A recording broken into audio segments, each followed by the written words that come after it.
What is going on, everybody? Your medical gunslinger here, out with my brand new alpha shooting 16-inch spiral fluted 5.56 upper. Made it to an F1 lower, alpha shooting bolt with the EOTech on top of it, diamond head sights, Timber Creek ambidextrous charging handle, Pro Comp muzzle brake, your typical Surefire Scout, and then mel spec stock, mel spec trigger, nothing too fancy, and a mag pull strap. I mean sling. What the hell's wrong with me? But this is such a cool upper. This is their 223 Wylde 1-7 twist. Like I said, spiral fluted barrel, and I've seen a lot of videos on this. I've done my research. I've met some people who've actually owned a couple of these, and these things are truly impressive.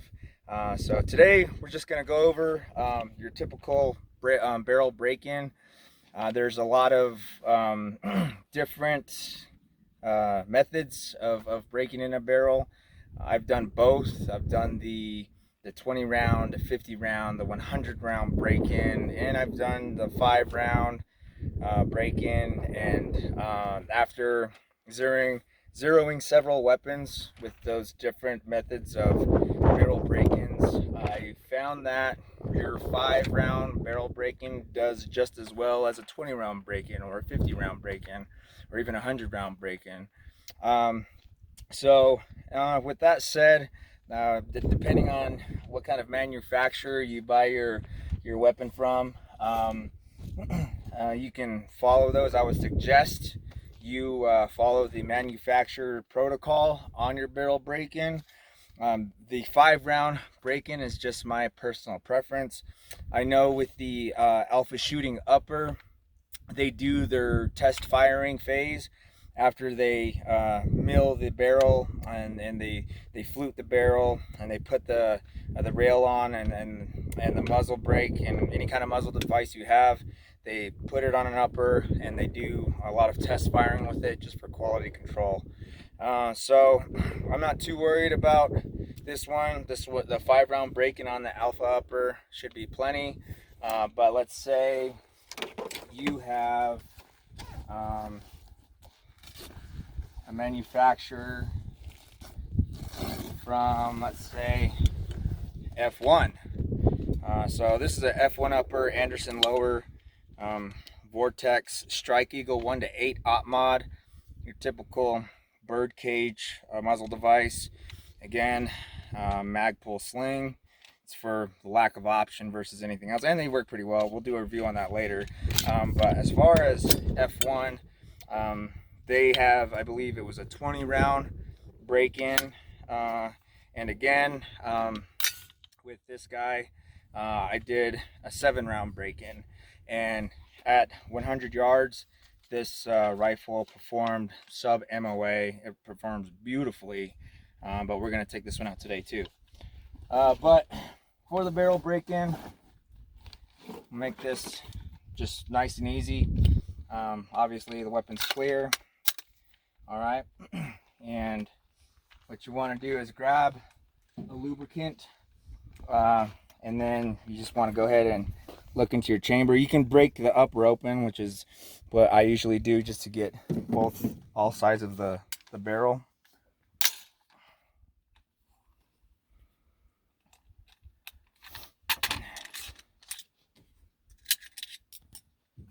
Just like so. You might want to come on this side actually, and then just go ahead, top, bottom, and then side, and go ahead and let that flow out the bottom.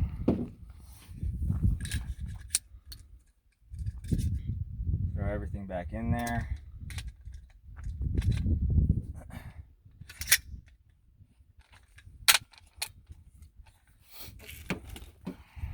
You got yours on?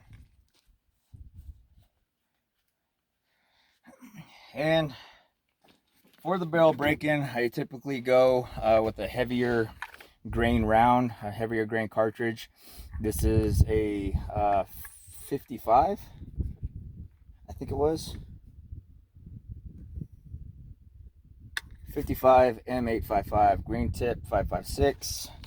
And what we're gonna do is just gonna send one round downrange. Oh, fuck. That was weird.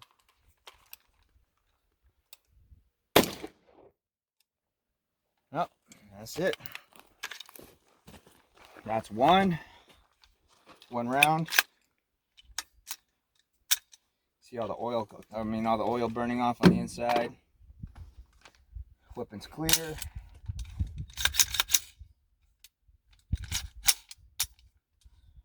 Open that baby back up.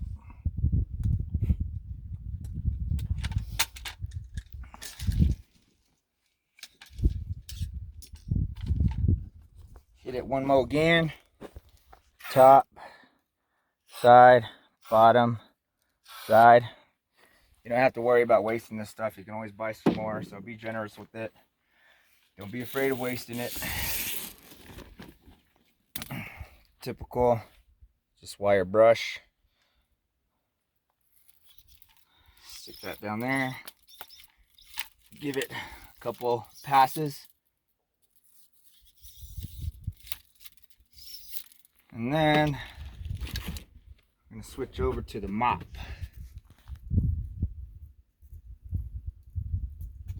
Oops, that's not the one I wanted to let go of. These are just your typical cotton mops, nothing special.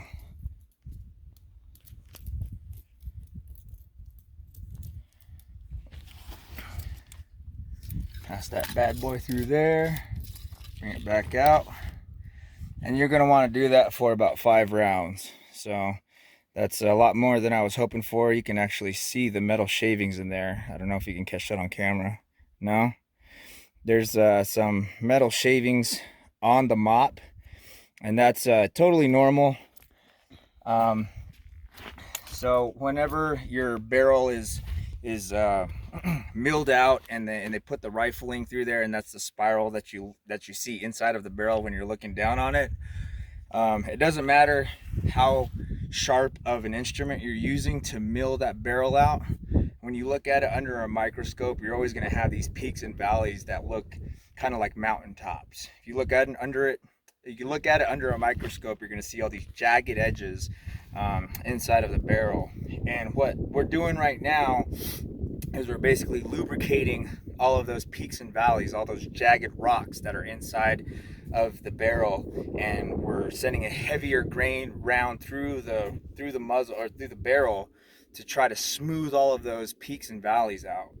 And after about 5 to 7 rounds, that mop should be coming out a lot cleaner, and we shouldn't be seeing any more metal shavings in there. And that will actually take those peaks and valleys inside of that barrel that are kind of like peeking out like this, and then smooth them out to where they're kind of straying forward.